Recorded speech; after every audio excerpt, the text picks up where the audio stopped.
안녕하세요. 국립호남권 생물자원관입니다. 이번 영상에서는 균류란 주제에 대해 함께 살펴보도록 하겠습니다. 균류의 특징. 균류란 우리가 일상생활에서 쉽게 마주칠 수 있는 버섯이나 곰팡이처럼 균사로 이루어진 진핵생물을 우리가 균류라고 합니다. 세균과 구분짓기 위해 진균이라고 용어를 사용해 주기도 합니다. 균류는 진화적으로 식물보다 오히려 동물에 가까운 것으로 알려져 있으며 동물과 균류의 조상은 10억 년 전 각각 다른 계통으로 나누어진 것으로 추측되고 있습니다. 우리가 버섯의 생김새를 통해 식물로 오해하는 경우가 많으나 균류 같은 경우 오히려 동물과 유형관계가 더 가깝다는 것을 반드시 기억해 주면 좋겠습니다. 균류에 대해 알아보기 위해 참고로 식물인 소나무, 그리고 균류에 해당하는 송이버섯, 그리고 동물에 해당하는 고양이의 특징을 표로 비교해 보도록 하겠습니다. 가장 큰 특징은 엽록소가 있어서 광합성을 하는지 여부인데요. 식물인 소나무 같은 경우는 광합성을 하지만 균류인 송이버섯과 동물인 고양이 같은 경우는 광합성을 하지 않는 종속 영양생물이라는 점에서 가장 큰 차이점을 갖고 있습니다. 이 외에도 기관의 발달 여부를 보면 소나무와 고양이 같은 경우는 모두 기관이 발달되어 있는 것을 확인할 수 있습니다. 하지만 균류에 해당하는 송이버섯 같은 경우는 기관이 발달되지 않았습니다. 핵막 같은 경우는 식물인 소나무, 균류인 송이버섯, 동물인 고양이 모두 진핵생물이기 때문에 핵막은 모두 가지고 있습니다. 다음으로 세포벽의 여부를 보면 소나무와 송이버섯은 세포벽을 가지고 있지만 고양이는 세포의 바깥쪽에 세포벽을 가지고 있지 않습니다. 하지만 소나무, 즉 식물과 송이버섯, 균류의 세포벽의 성분에는 차이가 나는데 식물 같은 경우는 셀룰로스 성분의 세포벽을 가지고 있는 데 비해서 송이버섯은 키틴 성분의 세포벽을 가지고 있다는 점에서는 차이점이 있습니다. 세포 수를 보면 소나무, 송이버섯, 고양이 모두 다 다세포 생물인 것을 확인할 수 있습니다. 마지막으로 운동성 여부의 특징을 확인해 보면 소나무와 송이버섯 같은 경우는 모두 운동성이 없는 데 비해서 고양이 같은 경우는 운동성이 있다는 것을 확인할 수 있습니다. 이처럼 식물과 균류, 그리고 동물과 균류 사이의 특징을 소나무, 송이버섯, 고양이라는 예를 통해 비교해 보았습니다. 균류는 겉보기에는 매우 작지만 실제로는 지구상에서 가장 큰 생물이라고 할 수 있습니다. 우리가 곰팡이나 또는 버섯이라는 생물체를 보았을 때 그 크기가 작다고 오해할 수 있지만 실제로는 하나의 포자에서 뻗어나간 균사가 산이나 동네 전체의 토양 속에 퍼져 있기 때문입니다. 특히 토양 속에 존재하는 균사체는 외부로 소화효소를 분비하여 주변의 유기물을 분해하여 흡수하는데 이렇게 생태계에서 분해자의 역할로서도 균류는 매우 중요한 역할을 담당하고 있습니다.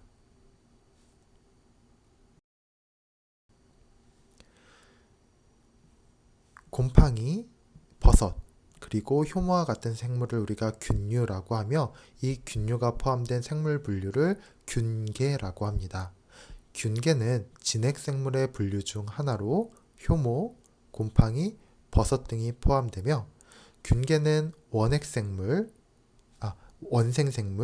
동물, 식물, 세균 등과 구별되는 독립된 하나의 계를 이루고 있습니다.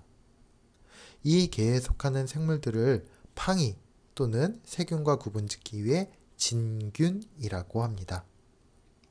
비슷하게 생긴 점균이나 난균과는 다른 분류입니다. 우리가 앞선 영상 원생생물과 관련된 영상에서 살펴보았듯이 점균류 그리고 난균류 같은 경우는 원생생물계로 따로 분류되고 있습니다. 균계의 세포는 세포벽이 식물과 달리 키틴 성분으로 구성되어 있다는 특징이 있으며 엽록소 등과 같은 동화색소가 없는 점이 특징입니다.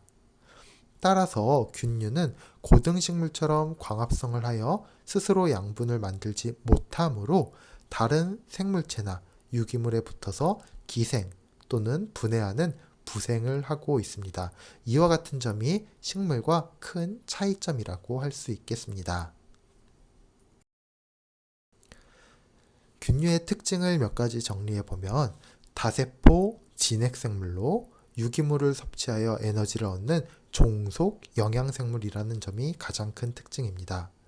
균계에 속하는 버섯이나 곰팡이를 우리가 균류라고 일컫고 있으며 엽록소가 없고 몸은 균사로 이루어져 있으며 균사의 끝에서 만들어진 포자를 통해 번식을 하고 있습니다. 균류의 가장 큰 특징은 몸이 바로 균사로 이루어져 있다는 것인데요. 균사는 균류의 몸을 이루고 있는 가는 실 모양의 다세포 섬유로 균사는 반복적으로 가지를 쳐서 그물 구조의 균사체를 이루게 됩니다. 균사의 구조는 크게 두 가지로 나눌 수가 있는데 격벽이 있는 격벽균사와 격벽이 없는 다액체 균사로 나눌 수가 있습니다. 균사는 긴 실 모양이며 격벽이라고 불리는 가로벽에 의해 세포로 나뉜다고 하였는데요.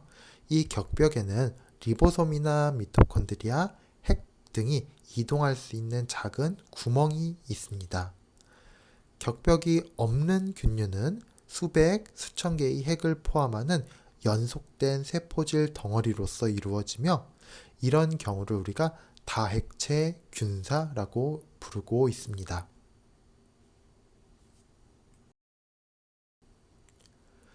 균사체에서 외부로 소화효소를 분비하여 주변의 유기물을 분해한 후에 흡수하는 형태의 영양 방식을 취하며 키틴 성분으로 이루어진 세포벽을 가지고 있고 운동성이 없습니다.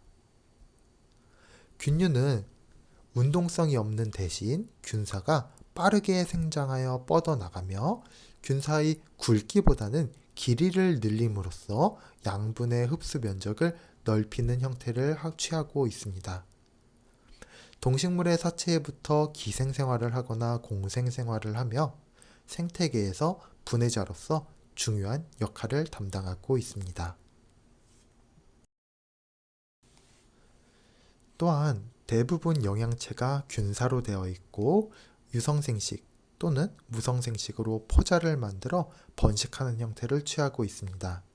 이끼나 양치식물의 생활사는 규칙적이지만 균계는 특정한 경우를 제외하고는 반드시 규칙적인 생활사를 거치지는 않습니다. 여기서 생활사라고 하는 것은 하나의 포자가 발화하여 어떤 일련의 상태를 거쳐 다시 원래의 포자 형성에 이르는 일련의 과정을 우리가 생활사라고 일컬어주고 있습니다. 이어서 균류의 분류에 대해 살펴보면 균사의 중간에 존재하는 격벽의 유무 그리고 포자의 형성 방법에 따라 크게 세 가지로 분류할 수가 있습니다. 접합균류, 잔항균류, 담자균류와 같이 세 가지로 분류할 수가 있는데 먼저 균사의 격벽의 유무에 따라 격벽이 없는 접합균류와 격벽이 있는 잔항균류 및 담자균류로 두 가지로 나눌 수가 있습니다. 그리고 각각 생성하는 포자의 형태에 따라 접합포자를 형성하는 접합균류, 잔항포자를 형성하는 잔항균류, 마지막으로 담자포자를 형성하는 담자균류로 나누어 볼 수가 있습니다. 그리고 공식적인 분류는 아니지만 특징에 따라 간단하게 분류를 할 수가 있는데 크게 사생균, 기생균, 공생균으로 분류할 수가 있습니다. 사생균은 죽은 물질을 분해하여 영양을 섭취하므로 토양, 퇴비, 낙엽, 고목 등에서 자라는 형태를 취하는 것들을 일컫고 있고, 기생균은 기생 대상 생물로부터 영양을 섭취하거나 또는 동물과 곤충에서도 기생하여 피해를 주는 형태로서 자작나무 버섯이나 동충하초, 무좀균이 해당이 됩니다. 마지막으로 공생균은 기생 대상 식물과 이익을 서로 주고받으며 생활하는 형태로서 송이버섯이 대표적인 예라고 할 수 있습니다.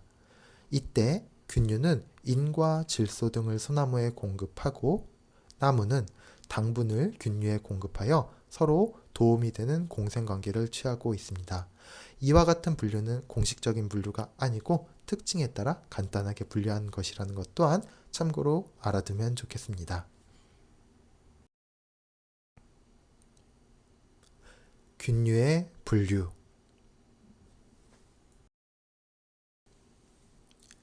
균류는 크게 세 가지로 분류할 수 있다고 하였는데, 첫 번째 바로 접합균류입니다. 털곰팡이, 검은빵 곰팡이, 거미줄 곰팡이 등과 같이 우리 주변에서 흔히 볼 수 있는 곰팡이들은 격벽이 없는 다액체 균사로 구성되어 있으며 접합포자를 형성하여 번식하는 형태로서 접합균류에 해당이 됩니다. 두 번째 분류는 바로 잔황균류입니다.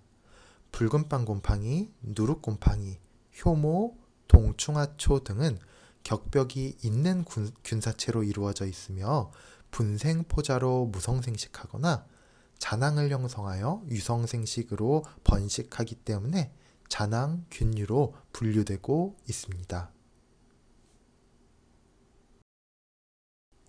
마지막 세 번째 분류는 담자균류입니다. 많은 종류의 버섯은 격벽이 있는 균사로 이루어져 있으며 버섯의 주름 안에서 담자 포자를 만들기 때문에 담자균류라고 하며, 식품으로 사용하는 송이버섯, 표고버섯과 식물에 기생하는 깐부기, 녹병균 등이 이에 속합니다. 자, 그럼 각각의 균류에 대한 특징을 조금 더 자세히 살펴보도록 하겠습니다. 첫 번째 접합균류입니다. 접합균류의 특징은 균사에 격벽이 없기 때문에 하나의 세포에 여러 개의 핵이 존재하는 다액성 생물이라는 점입니다. 다른 생물에 기생하거나 편리 공생을 하며 살아가는 형태를 취합니다. 포자를 만드는 무성생식과 접합포자를 만드는 유성생식을 합니다. 접합포자낭의 형성 과정을 보면 균사의 접합에 의해 형성된 접합포자낭, 핵상이 EN 형태이죠. 접합포자낭에서 핵융합이 일어나 접합포자, 핵상이 EN 상태인 접합포자가 형성되는 과정을 거치게 됩니다. 접합균류에 속하는 생물의 예로서는 검은빵 곰팡이, 털곰팡이, 물방울 곰팡이, 거미줄 곰팡이 등 우리 주변에서 흔히 볼 수 있는 곰팡이들이 이에 해당됩니다. 다음 두 번째 분류는 잔황균류입니다.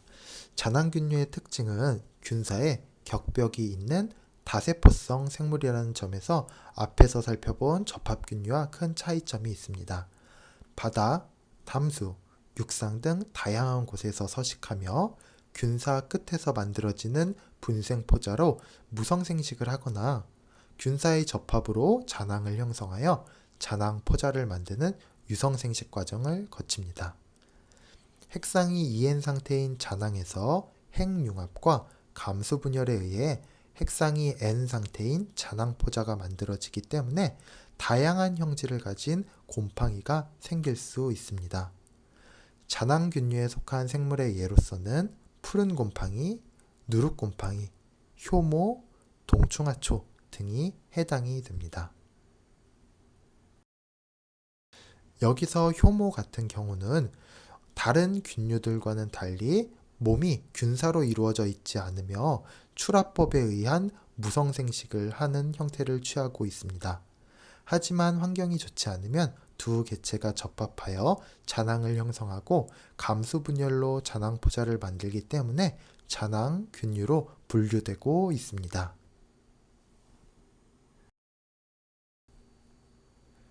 특히 효모는 에탄올 발효 과정을 이용하여 양조 및 제빵 등의 식품 산업에 널리 이용되고 있는데요. 여기서 에탄올 발효 과정이라고 하는 것은 효모가 산소가 부족한 환경에서 포도당이나 과당과 같은 당 성분을 이용하여 이 당 성분을 분해하여 에탄올을 생성하고 이산화탄소 기체를 발생시킴으로써 에너지를 얻는 과정을 우리가 에탄올 발효 과정이라고 합니다. 효모의 이 에탄올 발효 과정을 이용하여 우리는 양조, 즉 맥주를 만든다거나 술을 제조하는 양조 과정, 그리고 빵의 반죽을 만드는 과정, 제빵 과정 등 식품 산업의 이 발효 과정을 널리 이용하고 있습니다. 맥주 효모, 빵 효모 등으로 이용하고 있는 것이지요.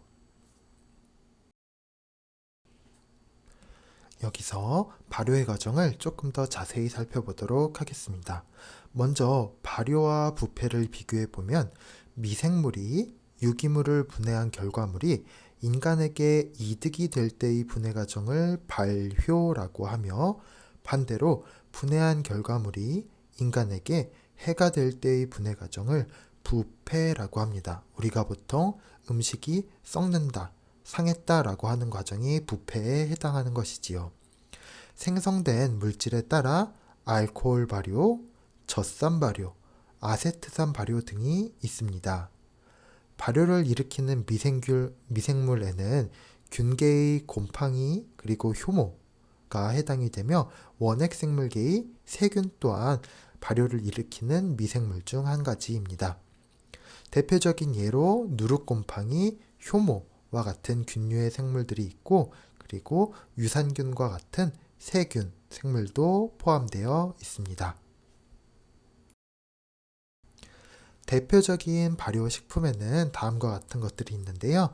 된장이나 김치, 그리고 요거트, 치즈, 술, 빵, 식초 등 다양한 음식에서 발효 과정이 이용되고 있습니다. 미생물에 의해 발효가 일어나는 과정에서 그 분해 산물에 의해 맛과 향, 풍미가 더해지기 때문에 건강적으로 인간에게 발효식품이 유익할 뿐만 아니라 맛과 향 또한 뛰어난 식품이라고 할 수 있겠습니다. 이처럼 미생물을 우리가 음식에 이용하는 예로서 발효 과정을 살펴보았습니다. 마지막으로 세 번째 분류는 담자균류입니다.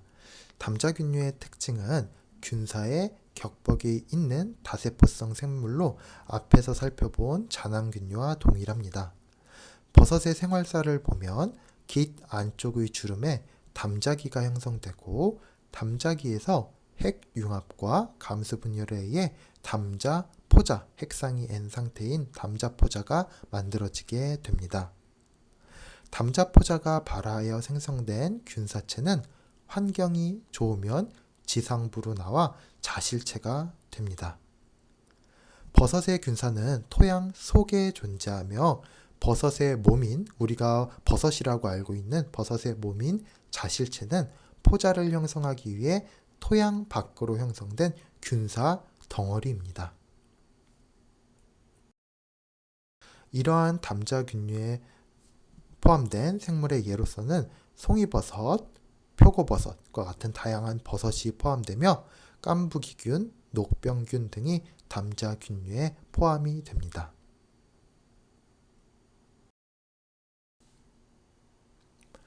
다양한 버섯.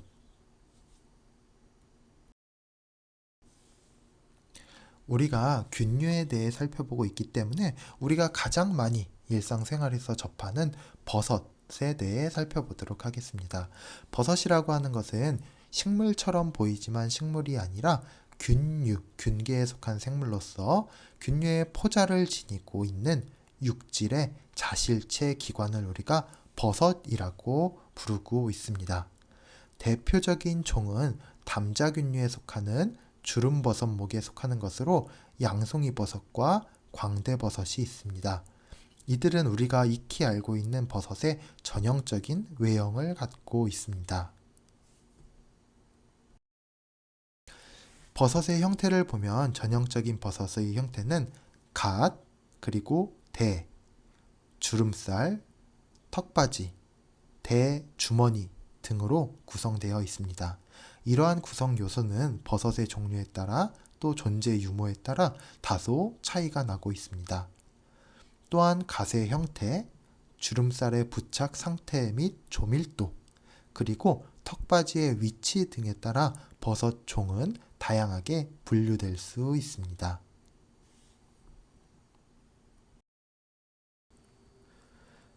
이어서 버섯의 생활사를 살펴보도록 하겠습니다. 버섯류는 영양기관인 균사체와 번식기관인 포자를 지닌 자실체로 크게 나누어 볼 수 있습니다. 균사체는 고등식물의 뿌리, 줄기, 잎에 해당되는 부분이며 자실체는 식물체의 꽃에 해당됩니다. 우리 눈에 띄는 버섯, 즉 자실체가 버섯 생활의 전부라고 생각하기 쉬우나 사실 자실체의 발생은 극히 짧은 기간에 불과합니다. 1년 중에 대부분 솜털 모양의 가는 실 같은 균사가 부식토 또는 고목과 같은 유기물 속에서 생육하고 있는 것입니다. 자실체에서 형성된 포자가 발화하여 1차 균사가 되고 화합성의 균사가 서로 세포질 융합이 이루어져 2차 균사로 되어 충분한 영양분을 섭취하여 만연됩니다. 그리고 적당한 환경 하에서 균사가 조직화되고 3차 균사를 형성하여 자실체를 발생하게 되는 것입니다. 이처럼 우리가 눈으로 보는 버섯은 이 자실체가 땅 위로 드러난 부분이라고 할 수 있겠습니다.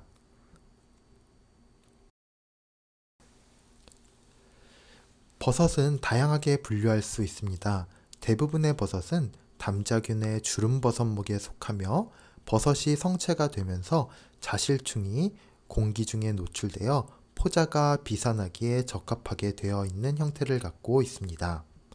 또 다른 종류의 버섯균은 자실충이 막혀 있고 성체가 된 뒤에도 열리지 않는 버섯균으로 복균류가 있습니다. 버섯은 분류학상 대부분 담자균에 속하나 일부는 잔황균에 속하는 것도 있습니다. 자, 그럼 본격적으로 버섯을 몇 가지 분류군으로 분류해 보도록 하겠습니다. 첫 번째는 주름버섯류입니다. 포자가 함유되어 있는 갓의 자실층이 있는 버섯군으로 약 8,500종 이상으로 구성되어 있습니다. 양송이버섯, 느타리버섯, 표고버섯, 먹물버섯, 광대버섯, 무당버섯, 치마버섯, 환각성버섯, 그물버섯 등 다양한 류의 버섯이 포함되어 있습니다. 두 번째로 민주름버섯류입니다. 주요 구성버섯으로는 자실층이 관으로 되어 있는 선반형 버섯류이거나 나무 표면에 납작한 껍질처럼 생장하는 배착성 균류가 여기에 포함됩니다. 대표적인 버섯의 예로는 영지버섯류, 말굽버섯류, 구름버섯류 등의 대부분 구멍장이 버섯들이 포함되어 있습니다.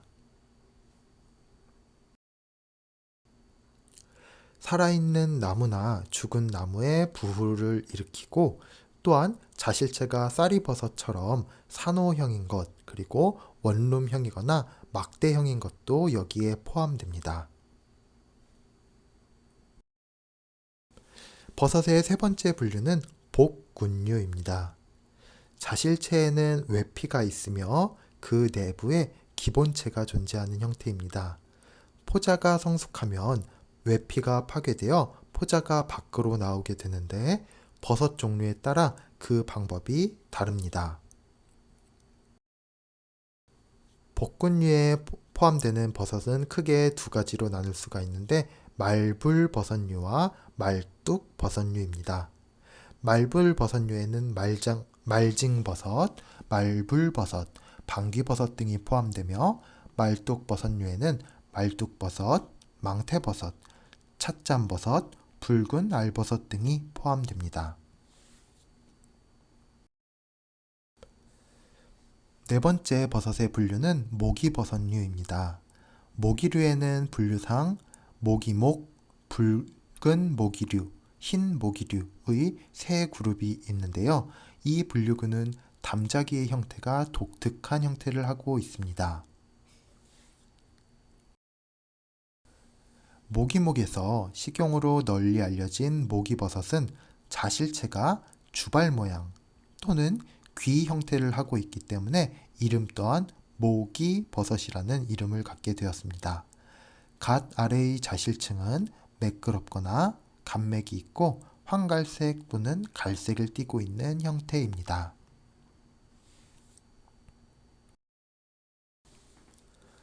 마지막 다섯 번째 버섯의 분류는 잔황균류 버섯입니다. 잔황균류는 유성생殖기관인 자실체의 잔황에서 유성 포자를 만듭니다. 잔황균류에서 외형적으로 대형인 버섯 형태를 가진 자실체의 균류가 여기에 포함이 됩니다. 곰보버섯, 덩이버섯, 들주발버섯, 털 작은 입술잔 버섯, 안장버섯 등이 잔황균류 버섯에 속합니다. 특히 덩이버섯 같은 경우는 우리가 식용으로 널리 알려져 있는 트러플이 바로 덩이버섯입니다. 자, 이어서 버섯의 생태에 대해 살펴보도록 하겠습니다. 버섯류는 식물체의 주성분인 셀룰로스와 리그닌의 분해작용을 일으키는 유기물의 분해자로서 자연계에서 매우 큰 역할을 담당하고 있습니다. 산림 내에는 식물을 비롯한 여러 생물이 생성한 유기물이 많이 축적되어 있으므로 수많은 버섯이 널리 야생하고 있습니다.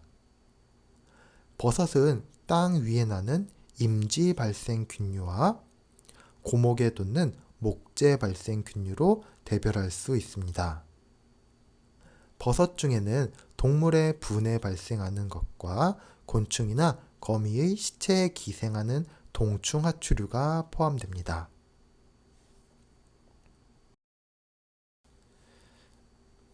이 중 임지발생균류를 먼저 살펴보도록 하겠습니다.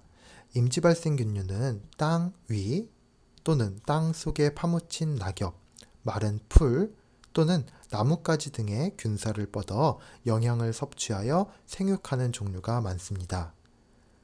생나무의 뿌리에 침입하여 균군을 형성하는 수목과 공생적 생활을 하는 것이 많습니다.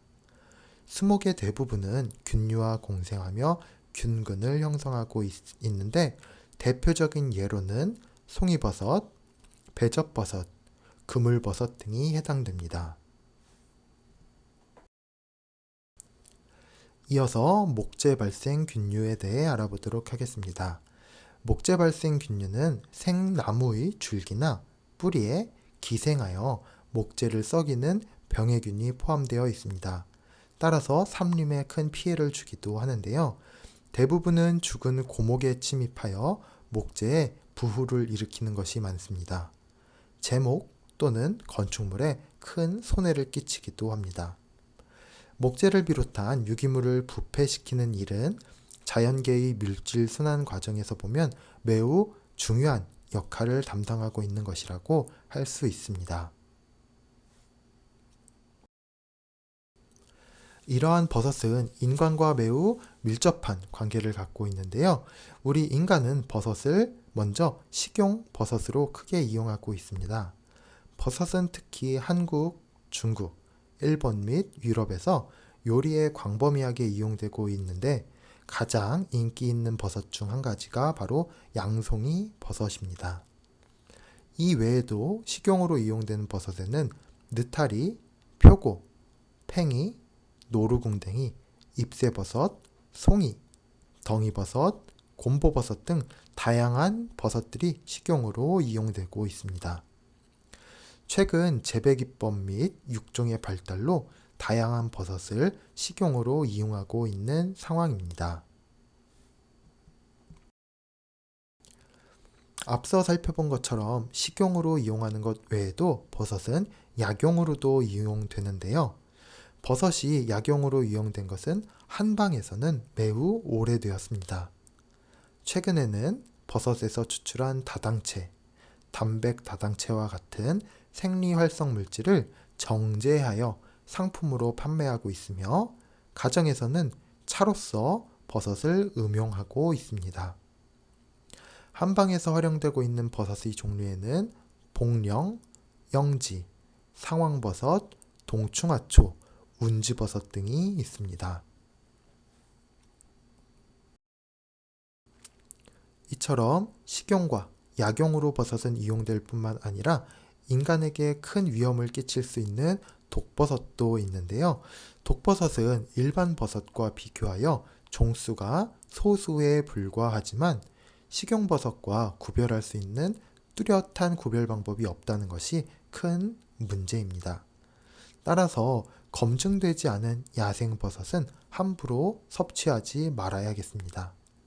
대표적인 독버섯에는 광대버섯류와 땀버섯류가 있는데 광대버섯류의 버섯에는 독우산광대버섯, 알광대버섯, 마귀광대버섯, 광대버섯 등이 포함되며 땀버섯류에는 흰땀버섯, 삿갓땀버섯 등 독버섯이 많이 분포하고 있습니다. 독버섯은 버섯 종류에 따라 독성 성분의 종류와 증상의 차이를 보이는데요. 그중 환각 성분인 사일로시빈을 함유하는 환각버섯은 특이한 형태의 독버섯으로서 볼 수가 있습니다.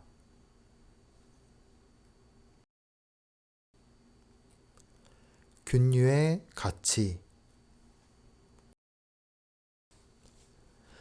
균류의 가치에 대해 먼저 살펴보기 전에 균류의 생태 모습을 정리해 보도록 하겠습니다. 균류는 유기물이 있으면 어느 곳에서나 생활할 수 있다는 특징을 갖고 있습니다. 수생적인 균의 많은 것은 운동성에 포자 중 유주자를 만든다는 특징이 있습니다. 최근에는 바닷속에도 많은 잔항균류가 서식하고 있음이 밝혀졌습니다. 그 밖에 이미 알려진 균류의 대부분은 육생적인 것인데 이들 포자는 운동성이 없으므로 바람에 의해 전파되는 형태를 갖고 있습니다. 또 곤충의 몸에 부착되는 동물의 소화관을 통하여 전파되는 것도 있습니다.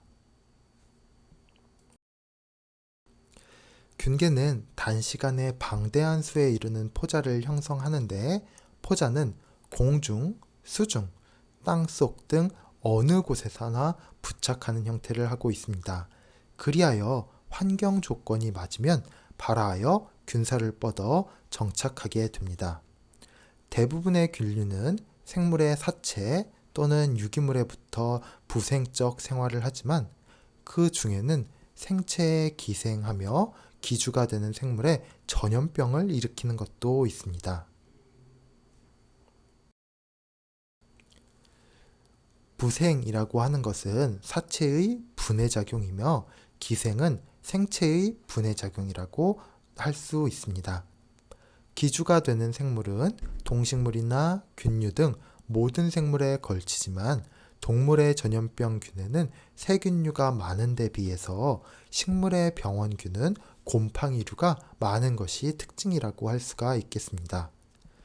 병원균은 기주성 또는 영양법에 따라서 활물 기생균, 조건적 기생균 등으로 나뉘어지게 됩니다.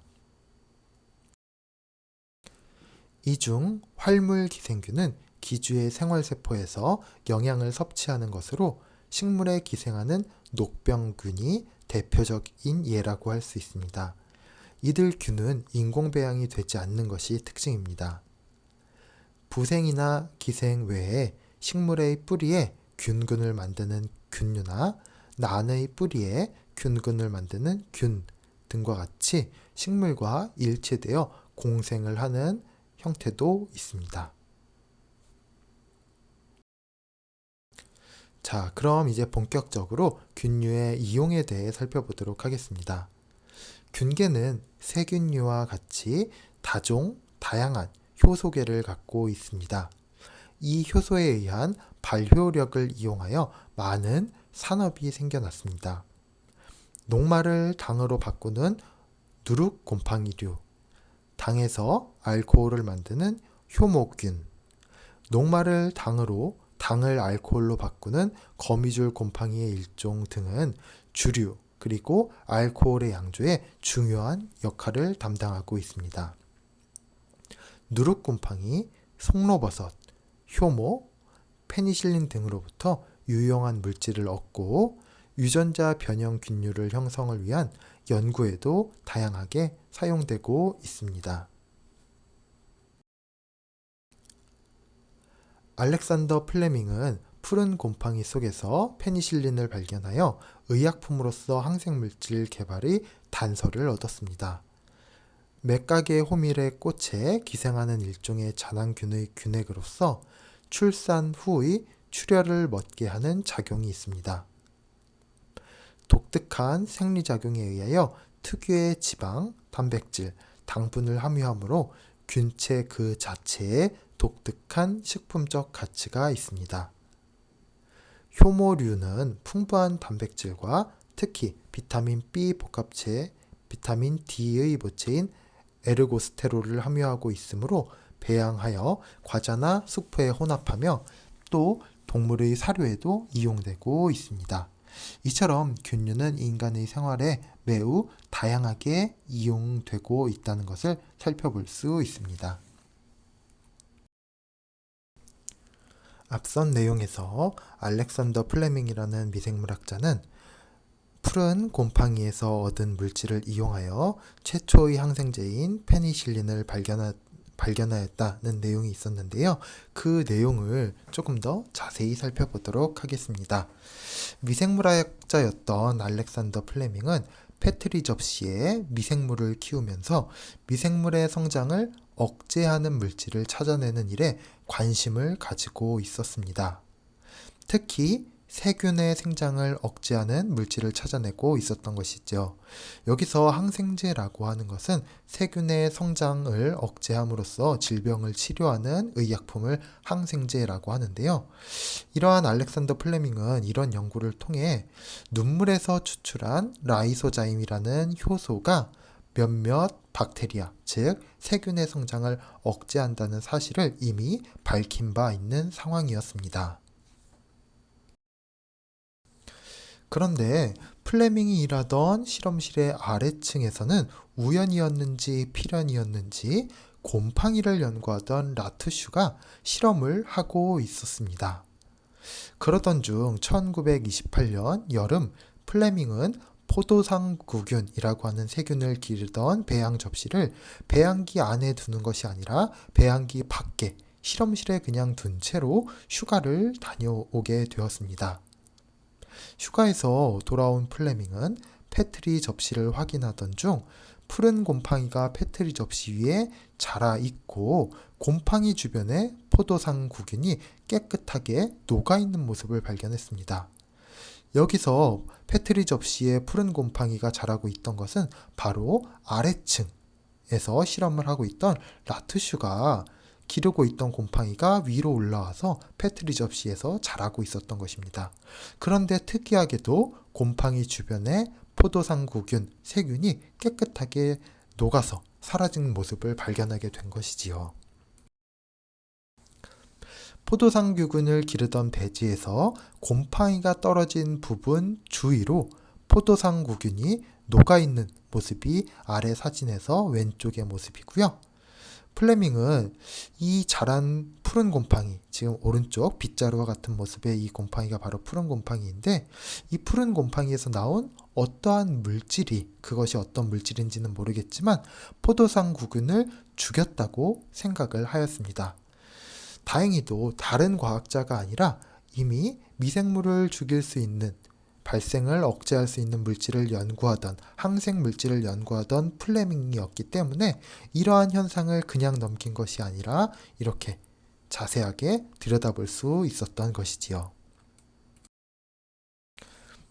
특히 푸른 곰팡이의 대부분은 페니실린이라는 물질을 만들지 못하고 오직 페니실리움 노타툼 이라고 하는 이 종만이 페니실린을 만들 수 있었는데 바로 이 특별한 곰팡이가 아래층의 라투슈의 연구실에서 올라와 플레밍의 페트리 접시에서 자리를 잡고 자란 것이었습니다. 정말 우연이라고 하기에는 너무나도 놀라운 일이었던 것이지요.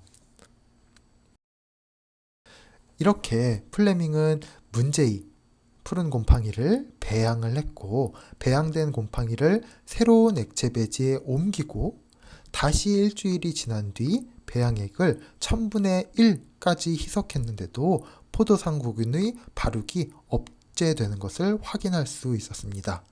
이로써 곰팡이가 생산해내는 어떠한 물질이 강력한 향균 작용, 세균을 죽이는 작용을 나타낸다는 점이 확실해지게 된 것입니다. 그 곰팡이는 페니실리움 속이라는 분류체계에 속해 있으므로 그 이름을 따서 이 곰팡이가 만든 물질을 페니실린이라고 부르게 된 것입니다. 우리가 이미 잘 알고 있는 항생제인 페니실린의 이름이 여기에서 생기게 된 것입니다. 이러한 페니실린은 포도상구균 외에도 여러 종류의 세균에 대해 향균 작용을 나타냈습니다. 특히 연쇄상구균, 뇌수막염균, 임질균, 디프테리아균 등 인간과 가축에게 매우 무서운 전염병을 일으키는 병원균들에게 효과가 컸습니다. 플레밍의 이러한 위대한 발견은 상용화되지 못하고 사장될 수도 있었지만 오스트레일리아 출신의 플로리라는 과학자와 유대계 독일인 과학자인 체인 덕분에 사라지지 않고 의약품으로 상용화될 수 있었으며 세상에 나올 수 있었습니다.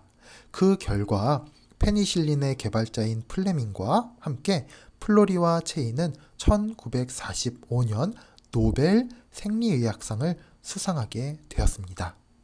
여기까지가 바로 최초의 항생제인 페니실린의 발견 그리고 상용화되기까지의 과정, 역사 이야기였습니다. 인간의 이용 외에도 생태계에서 균류는 중요한 역할을 담당하고 있는데요.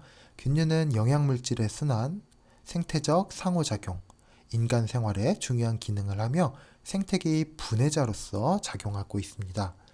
또 균류와 식물이 공생하면 병원균에 의한 잎의 사망이나 손상을 줄여주고 균류와 조류가 공생하여 형성되는 지의류는 천이 과정에서 토양의 형성에 관여하며 환경오염 지표정으로서 사용되고 있습니다. 이번 영상에서는 균류란 무엇인지에 대해 함께 알아보았습니다.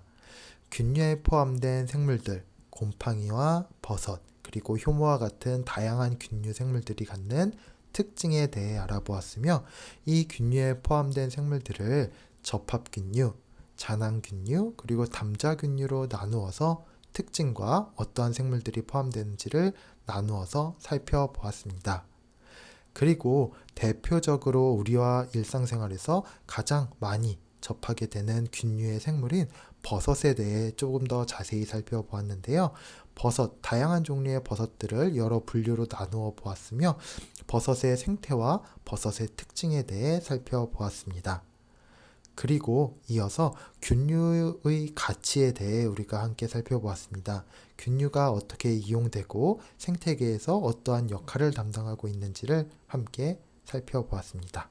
이번 영상 또한 여러분에게 유익하였길 바라며 다음 영상에서 만나도록 하겠습니다. 감사합니다.